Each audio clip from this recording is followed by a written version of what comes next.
e inmediatamente entra al diálogo. Fausto, bienvenido.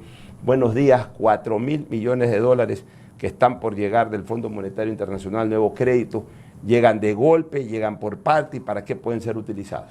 Sí, gracias, Pocho. Buenos días. Gracias por la entrevista. Saludos a todos aquí en la mesa de Radio Centro. 4.000 millones es lo que el Fondo Monetario aprobó para Ecuador. Aparentemente este año entrarían cerca de 2.000 millones de dólares y los otros 2.000 millones a lo largo de los siguientes 2 o 3 años. 2.000 entran ahora. Así es. Y entonces uno dice, ¿es bastante plata o es poca plata? Entonces hay que compararlo contra la necesidad completa del año en el tema de financiamiento. ¿Y cuánto es la necesidad completa del año? Aproximadamente unos 11.000 millones de dólares. ¿Por qué 11.000? Eso es porque hay que pagar 5.000 millones de dólares de vencimiento de deuda, que están amortizaciones de deuda, algo de atrasos del año anterior y otros 5.000 millones de dólares del déficit fiscal. Entonces ahí uno suma esos tres elementos y llegamos a los 11.000 millones. ¿Cuánta plata hasta el día de ayer ha recibido el gobierno en colocación de bonos de deuda interna? Más o menos unos 3.000 millones de dólares. Entonces, si uno suma los 3.000 millones de deuda interna que ya ha conseguido, más los casi 2.000 del Fondo Monetario, ahí van 5, más 800 de la CAF, que también aprobó, ahí son 5.800, digamos, casi 6.000 millones. Es decir, ya en 4 meses del año, el gobierno ha identificado la mitad, más de la mitad de los 11.000 millones. ¿Y para dónde va la plata? Para pagar deuda una buena parte y para el presupuesto del Estado en los gastos que ya están considerados en lo que le aprobó la Asamblea Nacional. ¿Y qué pasa con esos 6 restantes? O 5 y pico restantes. Tiene que seguir buscando en colocaciones de deuda interna para colocarlo localmente, o tiene que ir a buscar al Banco Mundial, al BID, a otros organismos. ¿A qué puerta no puede tocar? Es la del mercado de valores internacional. Los bonos de deuda externa no los puede tocar porque el riesgo país nuestro todavía está alto, o sea, estamos todavía arriba de 1.000 puntos. Pero ha bajado sustancialmente. Sí, pero ¿Y a qué nivel tiene que llegar para que se pueda emitir deuda externa? El último diciembre que vio el presidente Lasso fue diciembre de 2022. Ahí estaba el riesgo país en 1.250 puntos, ¿verdad? Subió hasta 2.000 puntos en el 2023 por el tema electoral. Pero digamos en 1.250, tomémoslo como referencia más real que las otras de 2.000 Y en el puntos. 22 subió por el paro nacional. Por la muerte cruzada. Pero el paro nacional de junio, 23. en el junio de 2022, el paro elevó el riesgo país. Ya Luego ya la muerte cruzada lo mantuvo arriba. Sí, muerte cruzada fue el 23. Ajá. Entonces, pero ya se había un gobierno débil que no podía soportar su reelección, no podía soportar la parte económica, entonces eso empezó a levantarlo. Entonces 1.250 contra 1.100 puntos que puede ser que esté hoy día, entonces esa es la reducción que hay que comparar, no la de 2.000 contra 1.100, que es real, pero no es un tema comparable. Ahora, okay. Fausto, mucha gente habla de este crédito puente. Bienvenido a Punto de Orden. Gracias, Muy buenos días. El préstamo de la CAF, 800 millones, crédito puente para el FMI. Explíquenos un poquito de eso, por favor.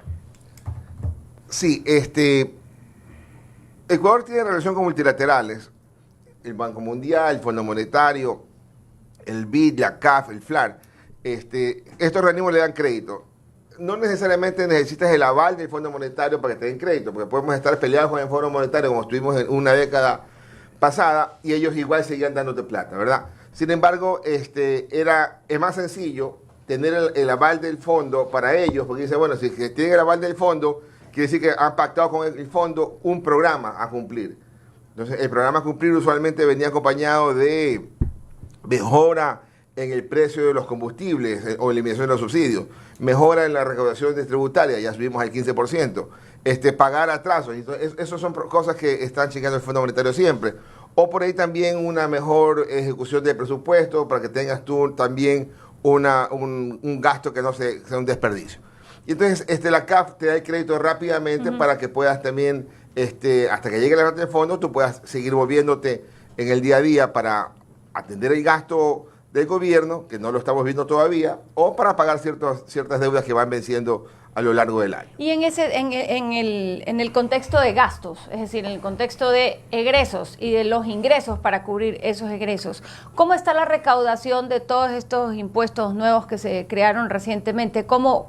¿Qué estadística, qué información hay a pesar de que están recientemente aprobados? ¿Y cómo mejoran o no la estabilidad financiera nacional?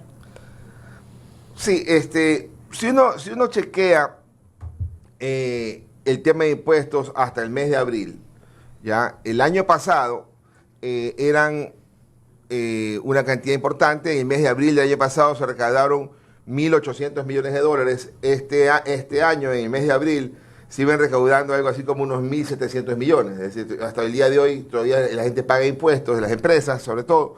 Entonces hay que checar si alcanzará a llegar a 1.900 millones de dólares en el mes de abril. O sea, un buen mes.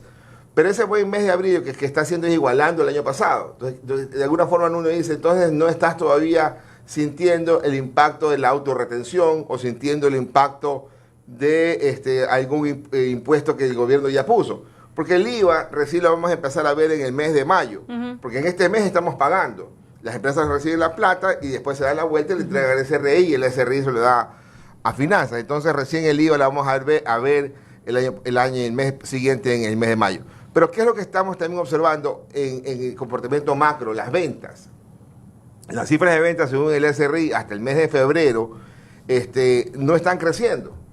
Hay por ahí inclusive una pequeña caída en las ventas, ¿no? Entonces quiere decir que la economía no está... Hasta febrero, que es lo que se alcanza a tener la información. Sí, hasta febrero creo que hay un 0.5% de caída. O sea, no está todavía ni siquiera en las ventas de febrero del año pasado. ¿Ya? Entonces hay una caída. Y todavía ahí no se siente el impacto del aumento de impuestos. El aumento de impuestos obviamente frena el consumo, sí, de alguna forma. Tampoco se siente el impacto de la energía, que nos encerró, nos tuvo cerradas las tiendas 6 horas, digamos, ¿no? Entonces, no es el mejor año para pensar en un crecimiento. Por eso el Fondo Monetario te dice, mira, el Banco Central habla de un 1% de crecimiento del PIB. El fondo dice, yo le apuesto 10 veces menos. El fondo dice 0.1. Sí. El Banco Mundial, que yo creo más en la cifra del Banco Mundial que la del fondo, porque creo que está un poquito más actualizada. El Banco Mundial dice, yo creo que va a ser 0.7. Entonces, ¿dónde vamos a estar creciendo este año? Quizás entre nada y 0.7%. Digamos, ese para mí es el rango de crecimiento de este año 2024, que es penoso porque quisiéramos una economía que crezca, que pueda generar empleo, porque los empleos hasta marzo están idénticos a los del año pasado y están idénticos a los de hace 5 años. Entonces, estamos estancados. Esa es un poco la parte complicada. El estancamiento que necesita algún remesón, y ojalá el plata del Fondo Monetario sirva para pagar algo de atraso, porque la gente diga, respira un poco más, con ese atraso le pago a mi proveedor, que le paga al otro proveedor y que le paga al banco que puede dar crédito. Los depósitos han crecido hasta marzo 3% con relación a un año, que es malísimo ese crecimiento. Clarísimo. Fausto mencionó los subsidios. El gobierno había dicho que iba a eliminar o focalizar los subsidios en el primer semestre del año. ¿Cree que esto va a ser posible? ¿Cree que lo van a hacer? ¿Cuál es el impacto que esto pudiera tener en todo lo que ha mencionado? O sea, yo creo que debe hacerlo, pero creo que ahí hay un asunto político que tiene que el gobierno evaluarlo. Por el año electoral. Claro. Sin embargo, si que lo evalúas mucho, no lo vas a hacer en estos 100 días que le queda al presidente en funciones, 100 y pico de días, porque en octubre supuestamente ya debería arrancar la campaña, o al menos el proceso de inscripción. Y si no lo haces ahora, quizás tampoco lo hagas después, porque si tienes miedo hoy día, vas a tener miedo mañana. Entonces yo creo que el gobierno hace bien señalando que lo va a hacer. Me parece haber escuchado que era en el primer trimestre, ahora lo ha ampliado al primer semestre. Entonces yo creo que está bien que el gobierno diga, lo voy a hacer. Y para hacerlo, lo puede empezar con algo sencillo. Vamos a hacerlo con una subida gradual en la gasolina extra, quizás arranque 20, 30 centavos y después estar gradualmente para arriba. En el diésel algo parecido, pero trabajando con la focalización. Porque no es poca plata. O sea, consumimos 1.600 millones de galones de diésel. Si ahí hubiera un subsidio de $1, son 1.600 millones de dólares. Y creo que es un poquito más. Consumimos 1.300 millones de galones de extra y Ecopaís. Ahí también hay un subsidio. Entonces, ahí hay plata que estamos desperdiciando, plata que le está llegando o se la está quedando el que no necesita. Porque el que puede comprar un MG Motor quizás pueda tanquear adecuadamente. Claro, por eso me gusta Fausto, porque nos ayuda a hacer la publicidad, Fausto. Increíble esto. Por las situaciones globales que están sucediendo, la guerra en el Medio Oriente, etcétera, ha habido una alza en el precio del crudo, ¿no? ¿Cómo puede afectar esto también tanto a los subsidios como a los ingresos del país? No sé si, me imagino que incrementarían los ingresos si es que la producción petrolera se mantiene. En los primeros 2 meses del año, la producción petrolera ha aumentado frente al año previo, que es algo positivo. Las exportaciones de petróleo en esos 2 primeros meses del año, que hay información disponible, también han aumentado. Ha roto la tendencia declinante que tenía en los últimos 3 años, y es importante, aunque es 2 primeros meses, o sea, todavía faltan 10 de información, pero en todo caso en el arranque arranca bien. Aquí la idea que hay que tratar de aclarar es que la gente dice, mira, ha subido el precio del petróleo a 80, lo vendemos en 75 nosotros y estaba presupuestado a 66.70, por lo tanto hay $8 por ahí, que es plata adicional. Como son 80 millones de dólares por cada dólar que sube, entonces estamos hablando de 600 millones de dólares adicionales para el gobierno, entonces que gasten ese billete. Sí, pueden ser 600 millones adicionales, pero esa plata lo que hace es ir a que el hueco fiscal, que son 5.000 millones, se haga un poquito más pequeño. O sea, no rebosa el hueco, lo que hace es taparlo un poco para no tener que ir a buscar tanto financiamiento, pero no es que puedas hacer más gastos. Claro que el gobierno podría decir, señores, del ingreso petrolero, yo voy a tomar el 25% para esta obra social. No sé, pues el desayuno escolar, canchas deportivas para los muchachos, escuelas mejoradas para que los muchachos regresen a las escuelas. Eso, puedes hacerlo, pero no es que esa plata te va a rebosar el enorme hueco fiscal que tenemos. Fausto, ¿cómo está el crédito con China que se adquirió durante el gobierno del expresidente Correa? ¿Ya está pagado? ¿Se ha pagado bastante? ¿Estamos en mora? ¿Cuál es el estatus de ese crédito? Sí, eso arranca en el 2009 con unos primeros $1.000 millones de una preventa petrolera. Cuando tú eras ministro. No, señor. Cuando yo, ya habías dejado el después de 1.000 los chinos. Ya, ya, perfecto. Esa frase hay que ponerla en un marquito. Bueno, pero en todo caso, ¿cómo está ese estatus? ¿Qué has podido monitorear? Llegó a estar en $10.000 millones el valor de la deuda china y preventa petrolera y crédito, en $10.000 millones, allá por quizás 2013 o 14. De ahí ha venido declinando año tras año y hoy día el valor de la deuda con China debe estar cerca de los 3.000 millones. ¿No? Puede ser 3.100 millones o 2.900. Eso, hasta el año pasado eran 3.000 millones, habría que chequear en estos días el saldo, pero está alrededor de los 3.000 millones. Y ya no se les ha prestado más plata a los chinos. Y no hay preventa petrolera, ya se acabó y está simplemente es el pago. Y lo que el gobierno del presidente Lasso hizo cuando Pablo Rosemena era el ministro de Finanzas fue que la plata que había que pagar a China en el 2023 y en el 2024 la patearon hacia más adelante, porque había que pagar a China en estos 2 años 1.000 millones cada año. Entonces dijeron, ¿sabes qué? Eso nos va a complicar la vida, mejor pateemos hacia adelante con los chinos. La decisión económica, política de ellos, ojalá hubiera uno conseguido plata de otro lado, pagar a los chinos y liberar esa cantidad importante de crudo que todavía se le tiene que vender a China en una especie de garantía que se constituyó allá desde el 2009. Ya, ahora, explícale un poco a la gente sobre esto de crédito para deuda. Hay mucha gente que piensa, incluso gente que hace opinión pública, de que no se puede obtener un crédito de estos organismos multilaterales para pagar deuda, pero la Constitución dice otra cosa. Sí se puede hacerlo, pero con mejores condiciones de crédito. Explícale un poco a la gente eso. Sí, hay una regla fiscal que está a nivel de Constitución, que dice que el ingreso permanente debe servir para pagar el gasto permanente, ¿no? O sea, no puedo pagar gasto de capital, una carretera, no la puedo pagar con impuestos. O sea, el gasto de... ¿Cómo no la puedes pagar con impuestos?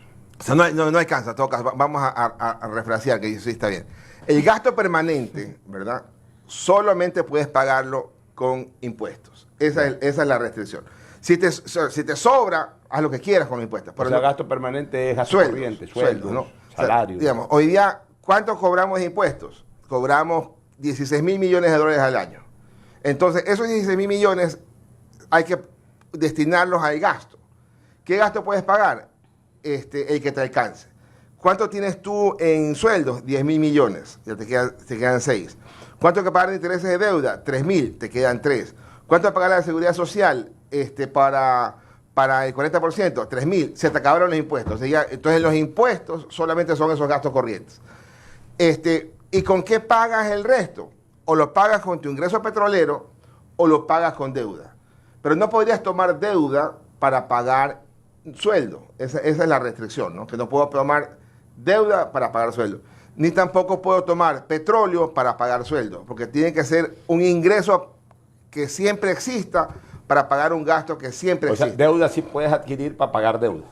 Pero en mejores condiciones. Deuda puedo tomar para pagar deuda, que es lo que se hace todos los días, ¿verdad? Entonces, cuando te dicen tus impuestos son obras, no es verdad, porque no te alcanza el impuesto solamente te alcanza solamente para el gasto corriente y no te alcanza para pagarlo. Entonces, hay esa relación, pero más bien es de liquidez. Ya, ¿y has monitoreado la situación del Estado central con el IES? O sea, ¿cómo está el pago del Estado, del gobierno central, de la parte administrativa del Estado, con el Instituto Ecuatoriano de Seguridad Social? Porque ayer yo le escuchaba a Eduardo Peña en Ecuavisa, y entonces, por ejemplo, Lenín Artieda le hacía una pregunta que me pareció bastante interesante. Ok, ustedes, el Estado les paga a ustedes con bonos, viene el Estado y le paga al seguro con bonos. Por ejemplo, le paga $1.000 millones en pago de la deuda, pero inmediatamente les pide 1.500 millones de préstamo, o sea, del IES, en este caso, al Estado central. Y en cambio el Estado le paga con bonos. Eduardo decía de que es conveniente porque están pagando una muy buena tasa de interés, aproximadamente un rendimiento de un 9%, pero es plata que, si bien es cierto, a lo mejor el interés lo pagan, sin embargo el capital no retorna en el tiempo que debe de retornar. Entonces es conveniente seguir haciendo este bicicleteo con el Seguro Social. ¿Es conveniente desde el punto de vista del Seguro Social que se siga haciendo este bicicleteo o no? Yo creo que es inconveniente y es ilegal. ¿Por qué es ilegal y por qué es inconveniente? Lo normal es que ocurrió siempre. Te falta liquidez temporal y tú dices, oye, Seguro Social, cómprame estos bonos y yo te pago lo que tengo que atender del presupuesto. Pero como es temporal, después del resto del año me entran más ingresos y yo equilibro contablemente. Pero hoy día es claro que te faltan ingresos permanentes o impuestos para atender el 40% de la seguridad social, que es un gasto permanente, porque siempre el gobierno tiene que atender ese 40%, por lo tanto eso siempre tiene que pagar con impuestos. Entonces hoy día, si le pides prestada plata al Seguro Social en bonos para pagarle al Seguro Social ese 40%, ya no tienes de dónde contablemente hacer ese calce, ¿ya? Inclusive el gobierno de Correa ya se tuvieron pereza de hacer ese proceso de inviérteme y te pago. Y dijeron, sacaron unas emisiones, ¿no? Porque están inclusive ahí, todavía dice, emisiones, bonos, IES. O sea, emitieron bonos y se los entregaron al IES. Ahí hay todavía un tema de Contraloría a 2 ministros de Finanzas del gobierno de Correa que les pusieron una glosa por esa cuestión, porque ni siquiera dieron no se dieron ni el tiempo para colocar el bono, para tener la plata y pagar al Seguro Social. Y seguramente internamente hacer el calce después respectivo. Hoy día el problema es que no puedes hacer el calce porque no tienes exceso de impuestos para hacer el equilibrio de ese balance entre ingreso permanente y gasto permanente. Fausto, volviendo al tema inicial, con respecto del FMI, el financiamiento, pero más que nada la conducta o la visión del presidente y su gabinete con respecto del manejo de las finanzas públicas. En enero se publicó el presupuesto general del Estado con un incremento del 9% de gastos. Es decir, la Constitución manda que se suba el tema de salud y educación. Eso es una bomba de tiempo. Pero seguimos sobre estas falacias presupuestarias en que no nos tenemos que preocupar tanto por ganar más plata, sino en que se gaste más. ¿Cómo se gasta? Nadie sabe. Con deuda, con más deuda, con triple deuda. Pero no voy ahí. No, esa no es la pregunta. Vemos que el gobierno en estos 6 meses no ha sido, digamos que, muy enfático en la reducción del tamaño del Estado. Más bien, como decía yo, se incrementó el presupuesto en un 9%, se aumentó el IVA, claramente para tener una mejor salud en cuanto a ingresos y egresos y poder acceder a este financiamiento del FMI, también de la CAF, etcétera. Pero en esa línea de mejorar las finanzas públicas, inevitablemente vamos a llegar a los subsidios, usted lo mencionaba al principio. Y aquí, si estamos hablando de finanzas, es como hay que diferir el costo político de esas decisiones impopulares. ¿Cuál sería la mejor manera de ir difiriendo ese costo político en términos de subsidios? Porque inevitablemente vamos a tener que llegar a ese punto de levantar subsidios. Por ejemplo, en este momento vamos a tener que importar más diésel. Por tanto, habrá que subsidiar más diésel. Sí, tú tienes 3 combustibles con subsidio. Y vamos en importancia. El diésel o diésel, la gasolina extra y el gas. Y pongámoslo en orden de conflicto. ¿Ya? ¿Cuál es más conflictivo? El gas, el diésel y la extra. Entonces, si tú dices en matemática de colegio, ¿en dónde queda en el diagrama de Venn la intersección? Digamos, usted ya la vi que fue bueno en matemáticas. Queda en la extra, porque la extra es alta en impacto en combustible y no tan complicada en la parte social.